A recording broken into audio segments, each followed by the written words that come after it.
आज हम जानने वाले हैं कि फिजिक्स का यूज करके हम कैसे इस बॉटल के अंदर आर्टिफिशियल ग्रेविटी पैदा कर सकते हैं। एक बॉटल का इंतजाम कीजिए। अब बॉटल में पानी भरें। अब पानी में रंग मिलाएं। अब हम तैयार हैं इस वाटर बॉटल में आर्टिफिशियल ग्रेविटी बनाने के लिए। अगर मैं इस बॉटल को आम तरीके से घुमाता हूँ तो इसमें ज़्यादा कुछ मज़ा नहीं आता, पानी नॉर्मली गिर जाता है। पर अगर अब मैं इसको एक तेज़ गति से घुमाऊँ तो पानी बिल्कुल नहीं गिरता। खैर, अभी तो बॉटल की कैप मैंने लगा रखी है, पर अगर मैं इस कैप को अब निकालूं तो फिर पानी नहीं गिरेगा, ये मेरा दावा है।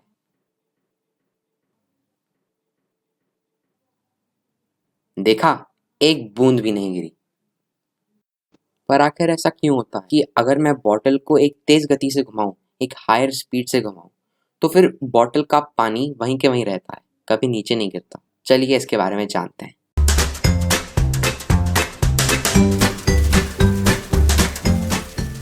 जब मैं इस बॉटल को घुमाता हूँ तो ये एक सर्कुलर पाथ में घूमती है, तो हम इसको सर्कुलर मोशन कंसिडर कर सकते हैं। किसी भी चीज़ को एक सर्कुलर पाथ में घुमाने के लिए, उसे सर्कुलर मोशन में लाने के लिए हमें एक फोर्स लगानी पड़ती है, और इसी फोर्स को सेंट्रीपिटल फोर्स कहते हैं। तो अगर मैं इस सेंट्रीपिटल फोर्स को F से रिप्रेजेंट करूं, तो फिर हमारे पास फिजिक्स में एक फॉर्मूला आता है जो कि कहता है कि F is equal to M R omega square. यहाँ पे M बॉटल का मास है, R इस सर्कुलर पाथ का रेडियस है, और ओमेगा इस बॉटल की एंगुलर वेलोसिटी है।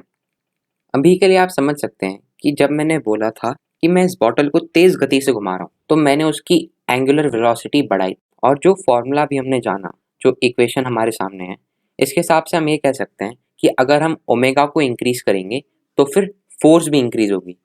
अगर मुझे बिना एंगुलर वेलोसिटी बढ़ाए फोर्स को इंक्रीज करना है तो फिर मैं रेडियस बढ़ाकर भी वही कर सकता हूँ, क्योंकि जो सर्कुलर पाथ का रेडियस है, अगर उसे इंक्रीज करेंगे तो फोर्स भी इंक्रीज होगी।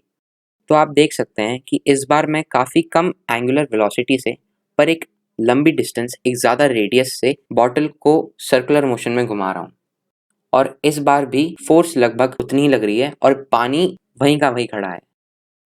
तो अगर मैं इस बार बॉटल का ढक्कन निकाल के आपको असलियत में दिखाऊं,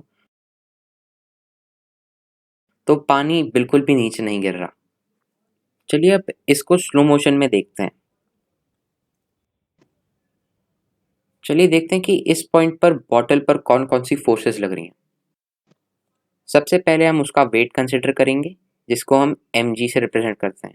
यहाँ पर g है एक्सेलरेशन ड्यू टू ग्रेविटी, और सारे टाइप के ऑब्जेक्ट्स इसी एक्सेलरेशन से अर्थ के टुवर्ड्स अट्रैक्ट होकर गिरते हैं। तो किसी भी चीज़ का जो वेट होता है उसको हम mg से रिप्रेजेंट करते हैं। और जैसे हमने पहले देखा था, जो दूसरी फोर्स बॉटल पे लग रही होगी वो है सेंट्रीपिटल फोर्स, और इसी सेंट्रीपिटल फोर्स की वजह से हमें ऐसा लगता है कि जो बॉटल के अंदर पानी है वो एक आर्टिफिशियल ग्रेविटी एक्सपीरियंस कर रहा है, या फिर उसकी ग्रेविटी दूसरी डायरेक्शन में पॉइंट कर रही है। पर आखिर ऐसा हो कैसे सकता है कि मैं बॉटल को इस तरफ खींचूं और पानी उस तरफ जाए। चलिए इसे थोड़ा और डिटेल में जानते हैं। यहाँ मेरे पास एक बॉटल है, और इसके अंदर जो पानी है मैंने उसको पर्पल डॉट से रिप्रेजेंट किया है। अगर मैं इस बॉटल को पकड़कर इस तरफ खींचूं तो हमें ऐसा लगता है कि पानी उस तरफ चला गया, पर असलियत में पानी वहीं का वहीं खड़ा है। पानी का इनर्शिया उसे हिलने नहीं दे रहा।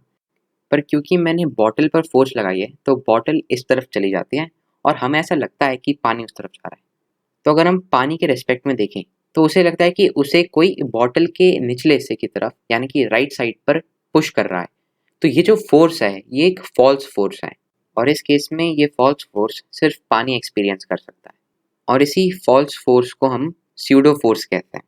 अब यही फॉल्स फोर्स पानी को आर्टिफिशियल ग्रेविटी का अनुभव दिलाती है। अब आप लोग भी इस साइंस ट्रिक को अपने घर पे अपना सकते हैं, और अगर फिजिक्स को काउंट में नहीं लेंगे तो पोछा ज़रूर रेडी रखना।